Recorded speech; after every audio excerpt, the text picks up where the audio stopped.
John Carey has always put the emphasis on high standards of writing. He has also put the emphasis on how the arts should not be a device for reinforcing social privilege. These twin roles would put him among the anti-elitist elite if he were not singled out by his entertaining ability to argue complex matters in a simple style, which brings us straight away to the question of how art works. On your point that the value of art is what we say it is, and if that's a bad summary, then tell me later. But let's roll back a few years, more years than I'd like, to when I was a young student. Suppose I came to you, having read you on Milton, and I said, well, I've read Paradise Lost, and it's all very fine and large, but really I don't think it's up to much. And you wouldn't say, well, if that's the value you place on it, then that's it. You would call me a very stupid student and try and get me out of the university, would you not? No, I wouldn't. I would say read some other subject. Obviously, if you think that about Milton, it's probably not a good idea to read English literature. But I wouldn't say, well, you're an inferior person, that's for sure. So that's where your thesis takes you. The idea that came in really in the 20th century, a century we now happily have left, early in the 20th century, when the assumption arose that if you appreciate advanced works of art, then you're an inferior person. Yeah, I'm not sure how early it started, to tell you the truth. I mean, I think it was there in ancient Rome, don't you think? I think Horace hints at that. He talks about... he does really hint that his odes are for the elite. But in England, perhaps you're right, I think modernism particularly encouraged the idea that art, poetry anyway, was for people who had read Dante and so on, and knew the classics and could manage the kind of obscurity that modernism created. I think that was not there in the 19th century. Though it's silly to pretend that the 19th century was sort of egalitarian in its fiction. Dickens wrote, it's true, Dickens wrote for a huge audience, but not. I mean, Thackeray did not. Thackeray was aiming at the public school university audience, without a doubt. So it's never been art open to everyone. It's just that it seems to me the 20th century started to turn taste into something that defined your social class. I think that is relatively new. If you could reel back time to, say, transitional James Joyce between early, obviously brilliantly talented, and then consciously difficult and written to be taught, would you halt all that, or would you say don't go there for God's sake? No, I mean the idea in the book is there's no saying don't do that, it's wrong, it's bad, it's not for you. You know? There's none of that. I'm saying it's opinion. It seemed to me what the book said was obvious. I couldn't understand why people objected. All I was saying is, it's just opinion. Well, what else could it be, you know? I mean, the idea, let us say that Eliot's a great poet. Well, I mean, I love Eliot's work. But to say that's a fact, like some chemical theorem is a fact, I don't see how you could possibly argue, or some divine truth. It seems to me it's when you start to stray from declaring something as an opinion, that's fine. You can persuade other people and they get some pleasure from it, that's fine. If you can't, you can't. From that idea that opinion is what there is, to somehow it's right, it's wrong, and if you don't believe this, there's something wrong with you, that is where I start to demur. And it seems to me now science is trying to say that absolute kind of thing. The people who do work on neuroaesthetics, and use an MRI scan to look at your brain and what happens when you read a poem and so on. Instead of saying, well, this happens, that happens, it's different with this person, different with that, some of them think they can say, that's the right kind of poetry to like. Well, how could you ever say that? Well, they're probably all right. They're right at the science end, but they're just hopelessly wrong aesthetic and critical, where the really complicated stuff happens. Where they're really wrong is in the human end, it seems to me. I mean, the notion that someone's liking in poetry or anything, cooking or anything, it defines the worth of that person. That seems to me very dangerous. There's a tutelary aspect, I think, involved, where you want people to like things. Even if you're egalitarian and a Democrat, which I like to think I am, you still want to impose to the extent of saying you really should see this, it's terrific, or hear this, it's terrific. And don't teachers do that? That's exactly right. And that's as far as I'd go. Absolutely right. You say, look, I've got enormous pleasure from this through the years, you know. I'd like to show you why I do and what it means to me. And that's what teaching is, as far as I can see. And it does work sometimes. And people will say... And you don't know when it's going to work. It worked for me when I read you on Marvel, because I knew Marvel was marvellous, but I didn't know how marvellous until you started pointing certain things out. That's another thing teaching, which adjoined to criticism, can do. It opens up an appreciation you've already got. I heartily believe that there's an initial reaction to art, and if the artist doesn't secure it from you, he or she is making a big mistake. I agree with you, and I think the kind of critic I like, I mean, I'm very flattered by what you say, the kind of critic I like is not the kind of critic who's working in aesthetic theory, who's me cold, but a kind of critic like Christopher Ricks, for example, who does just what you say, who will take a text you think you know well and make you see it in a completely different way. I think, my God, you know, he does that to early Eliot poems, does it to Milton, does it to Keats, you know. I mean, for me, he's the greatest living critic because of that. There is an aspect of criticism, especially in Britain, which is tied up, I mean, literary criticism is tied up with a social standpoint. It goes back to Leavis and it goes back beyond, in fact. There's the idea that the higher arts might be the natural possession of a sort of upper crust, a sort of country house set. And you don't like that idea at all, do you? You never have. No, and what I don't like about Leavis' position too, it seems to be based on false social models, the notion that what we've left is an organic England, you know, where everyone enjoyed the same stuff. I mean, and that what has ruined culture is popular newspapers, film, radio. But Leavis already hated the idea of that thing I mentioned, of culture being the possession of Lord David Cecil and the well-connected. Yeah, he hated that kind of exclusivity, but he was quite happy with another kind of exclusivity, which actually cut out the masses, yes.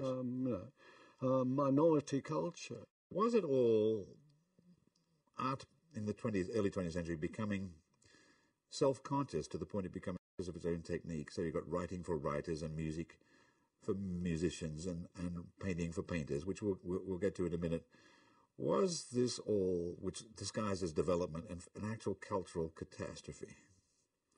Well, I think it was. But you can argue that, of course, people can make do without art. There are other things that they can get creative pleasure from. I mean, there's no doubt, it seems to me. They get creative pleasure from gardening, photography, you know, all sorts of things that people do that isn't exactly art. It seems to catastrophe nevertheless, because you've obviously got a lot of creative and talented people, and if they're cut off from the huge sort of audience that there is waiting there, then something's gone wrong. And it seems to me that where do you put the blame? It's complex. But one place I would put the blame actually is the Arts Council. In 1945, when it was set up, they had to make the choice between whether they would use the money sort of as grassroots development in the arts, you know, local communal art groups and so on, or whether they would use it for sort of so-called flagship enterprises like the Royal Opera House at Covent Garden. They took the latter course. It was a disaster, I think, because, you know, look at Covent Garden. What does it say about art? It says art is for the moneyed.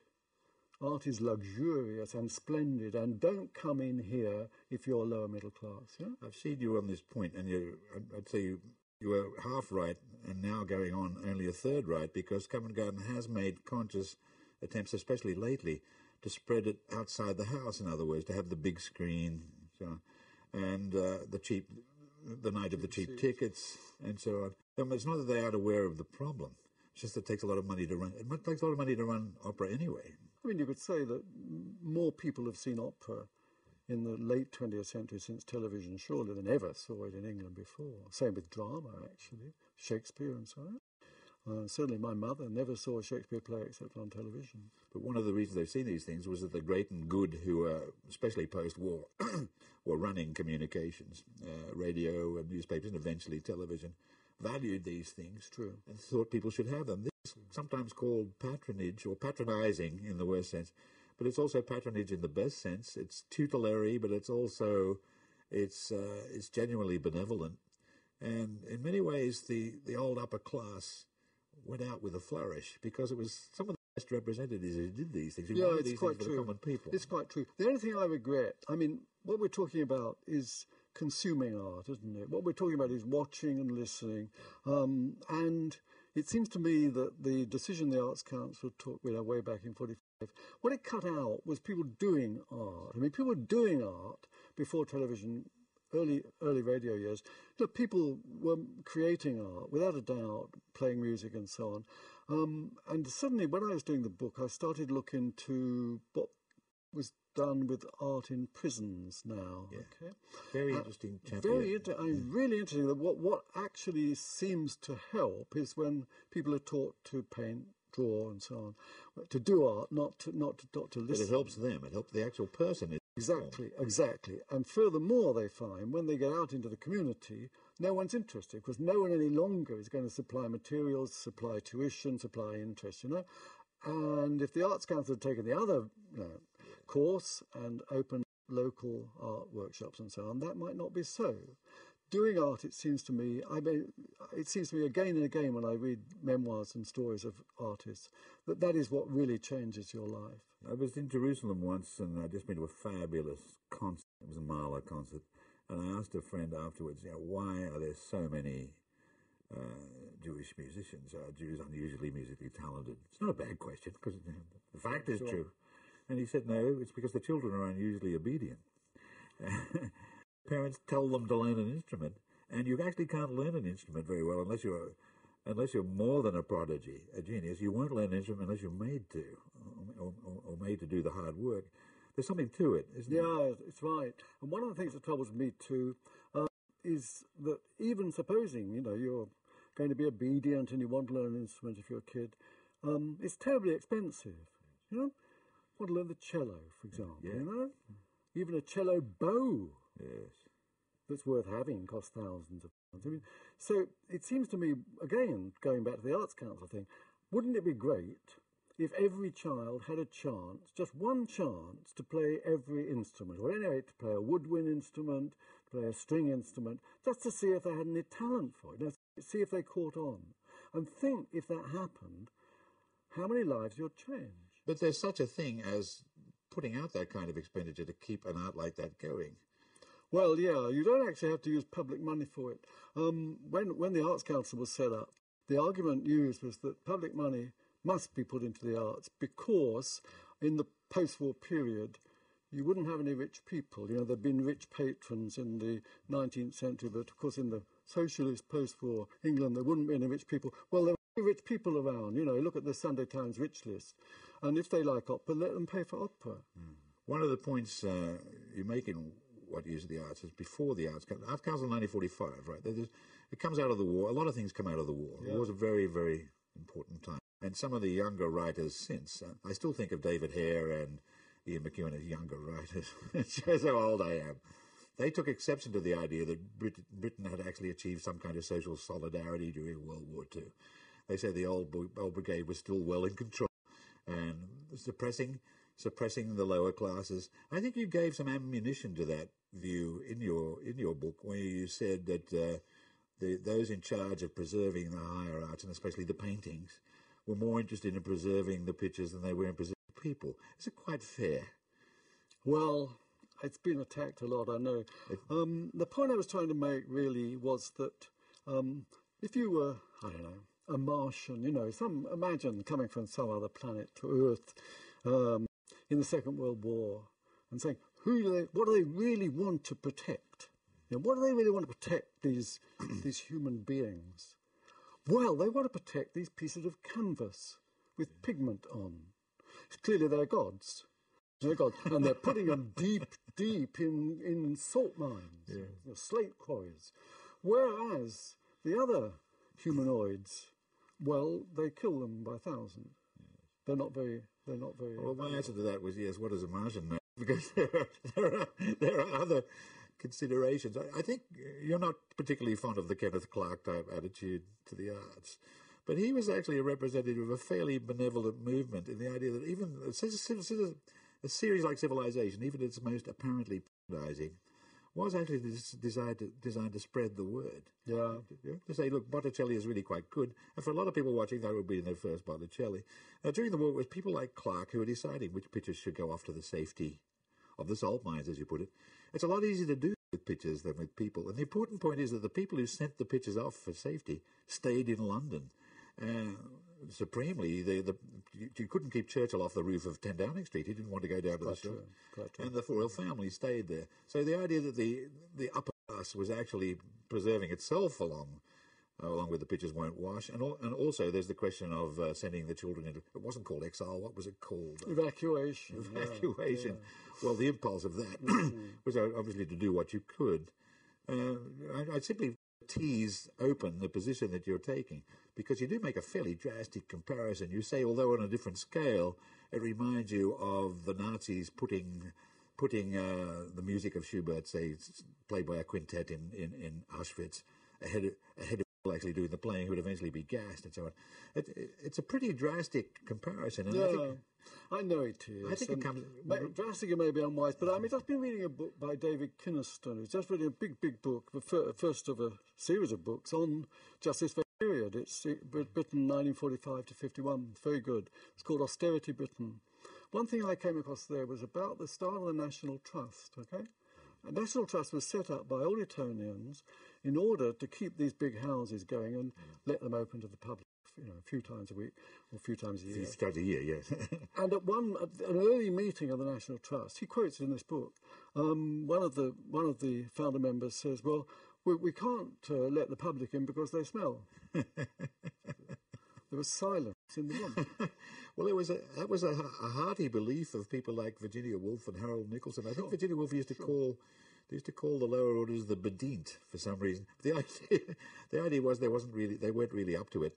It was a Sackville West slang. It wasn't. Sackville West, that's it. Yes, it was a sort of branch of eugenics, wasn't it? In the sense that you didn't think much of them, so the logical consequence would be to get rid of them. That's right. That's right. And actually, the curious thing about it is that in that post-war period, it was only, so to speak, the upper classes, but the socialists who believed in that. Again, in the Kynaston book, you come across a leading socialist thinker saying that the only way really to convert the British to socialism is selective breeding. Selective breeding.